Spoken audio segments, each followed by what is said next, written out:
নমস্কাৰ, কাকি ফিটনেছৰ অন্য এটা ভিডিঅ'লৈ আপোনালোকক স্বাগতম জনাইছোঁ। আপোনালোকক এটা কথা জনাবলৈ পাই বিৰাট ভাল পাইছোঁ যে আপোনালোকৰ যি সঁহাৰি আৰু যি আদৰ, যি মৰম, তাৰ বাবে বহুত উৎফুল্লিত হৈছোঁ। আৰু লাষ্ট মই যোনটো ভিডিঅ' আপোনালোকক দিছিলোঁ, সেই ভিডিঅ'টোত সকলোৱে ইমান ধুনীয়াকৈ মৰম দিছে, ইমান ধুনীয়াকৈ কমেণ্ট দিছে। আৰু সকলোৱে এটা কথাই সুধি আছিলে যে যদি কিবা কাৰণত আমি 40ৰ ওপৰৰ হয় বা বয়স 40ৰ ওপৰৰ হয়, যদি কিবা কাৰণত আমি জিমলৈ নাযাওঁ, তেতিয়াহ'লে আমি ৰাতি কি খোৱাটো উচিত বা ৰাতি আমি কেনেধৰণৰ ডায়েট ল'ব লাগে। মই এইখিনিতে সকলো সামৰি পেলাই এটা ভিডিঅ' বনাইছোঁ, আপোনালোকে চাবচোন। সকলোৱে মোক সুধিছিলে যে ৰাতি আমি ডায়েট কি লোৱা উচিত। তাৰ প্ৰথম কথাটো হ'ল, মই আপোনালোকক এটা কথা ক'বলৈ বিচাৰিছোঁ যে মই কোনো প্ৰফেশ্যনেল ট্ৰেইনাৰ নহয়, মোৰ এইটো প্ৰফেশ্যন নহয়, কিন্তু তথাপিও নিজৰ স্বাস্থ্যৰ প্ৰতি অকণমান যতন লওঁ। মোৰ দিনটোত 24 ঘণ্টাৰ ভিতৰত 1 ঘণ্টা বা 1.5 ঘণ্টা মই নিজৰ কাৰণে উলিয়াওঁ।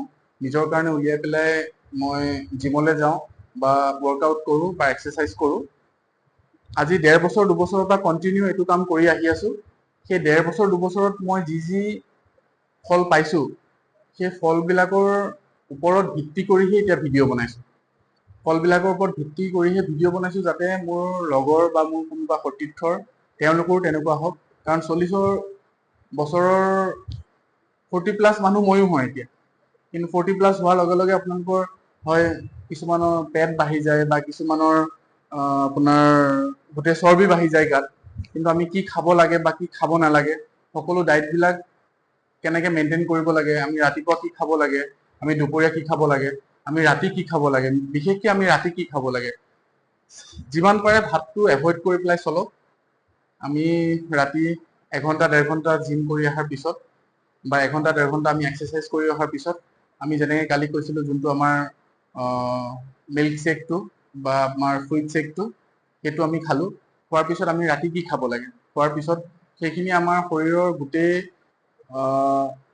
গোটেই প্ৰটিনটো নাপায়। কাৰণ আমি সৰুৰে পৰা ডাঙৰ হৈছোঁ ভাত খাই পেলাই, ভাতটোতো আমাক লাগিবই।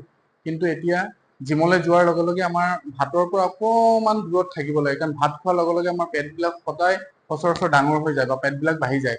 এতিয়া চাওকচোন, আমি ৱৰ্কআউট কৰি অহাৰ পিছত আমাৰ ল'বলগীয়া যিখিনি বস্তু আছে, ধৰি লওক একাপ নেমু টেঙা ৰস, তাৰপিছত ধৰি লওক আমাৰ যোনটো মিল্ক শ্বেক, তাৰপিছত আমি ৰাতি কি কৰিব লাগে, ৰাতি কি খাব লাগে, সকলোৱে সুধি আছিলে।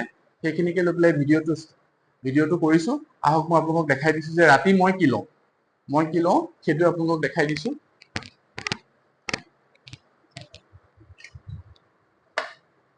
এয়া ৰাতিৰ খাদ্য। ৰাতিৰ খাদ্যত ক'বলৈ গ'লে এইটো হৈ গ'ল আপোনাৰ চানা বুট মাহৰ এটা ধুনীয়া কাৰী হৈ গ'ল। তাৰপিছত এইটো হৈ গ'ল আপোনাৰ চালাডটোতো একদম পুৰা ইম্পৰ্টেণ্ট, প্ৰটিনৰ কাৰণে চালাডটো একদম ইম্পৰ্টেণ্ট, চালাডটো লাগেই। এইটো হৈ গ'ল কণী। যিমান পাৰে কণীৰ ভিতৰৰ অংশটো নাখাব, যোনটো কুহুমটো নাখাব। তাৰপিছত হৈ গ'ল এটা ৰুটি, আৰু এয়া হৈ গ'ল দৈ। দৈটো বহুত ইম্পৰ্টেণ্ট, দৈ যেতিয়াই পাৰে তেতিয়াই দৈটো খাবই। দৈটো বহুত ইম্পৰ্টেণ্ট, ফেটছ কমাটো বহুতখিনি সহায় কৰে। আৰু আমাৰ শৰীৰত থাকিবলগীয়া পাবলগীয়া যিখিনি প্ৰটিনখিনি সকলো দৈত বহুত পৰিমাণে আছে। দৈটো খাবই লাগে মানে। এইখিনিয়ে আছিলে মোৰ ৰাতিৰ ডায়েট। আৰু 40ৰ ঊৰ্ধ্বৰ যিসকল মোৰ ভিউৱাৰ্ছ আছে, তেওঁলোক জিমলৈ আহে বা নাহে, কিন্তু অকণমান নিজৰ শৰীৰটো ফিট এণ্ড ফাইন ৰাখিবলৈ হ'লে বা পেটটো নোলাবলৈ হ'লে বা গাৰ চৰ্বিবিলাক কমিবলৈ হ'লে ভাতটো ট'টেলি এভইড কৰিব নোৱাৰিব। কাৰণ দিনটোত 3 টাইমত 1 টাইমটো ভাত খাবই লাগিব, নহ'লে শৰীৰৰ মানে শক্তিটো আমাৰ বহুত কমি যাব। ভাতটোতো 1 টাইম খাবই লাগিব, কিন্তু ভাতৰ বাহিৰেও আমাৰ ৰাতিৰ যোনটো আহাৰ, ৰাতিৰ আহাৰটো এনেকৈ কৰিব। আৰু এক্সাৰচাইজ কৰিলেও বা নকৰিলেও, ঘৰত ফ্ৰী হেণ্ড কৰিলেও বা ৰাতিপুৱা মৰ্ণিং ৱাক কৰিলেও খোৱাৰ ওপৰত মানে অকণমান গুৰুত্ব দিব। গুৰুত্ব দিয়াৰ লগে লগে ৰাতিৰ ডায়েটটো এনেকুৱা ছিষ্টেমতে ৰাখিব। চাব আপোনালোকে 1 মাহৰ ভিতৰত আপোনালোকৰ এটা সুন্দৰ শৰীৰ মানে গঠন হ'ব, বা বহুতখিনি আপোনালোকে নিজে গম পাব যে কি চেঞ্জেছ আহিছে। এয়াই আছিল আজিৰ ভিডিঅ'টো। আৰু আপোনালোকে যদি কোনোবা মোৰ চেনেলত নতুন আছে, আপোনালোকে চেনেলটো লাইক কৰিব, শ্বেয়াৰ কৰিব, ছাবস্ক্ৰাইব কৰিব আৰু সদায় জিম সম্পৰ্কীয় বা হেল্থ সম্পৰ্কীয় নতুন নতুন ভিডিঅ' চাবৰ বাবে কাকি ফিটনেছটো লাইক কৰিব। ধন্যবাদ। শুভৰাত্ৰি।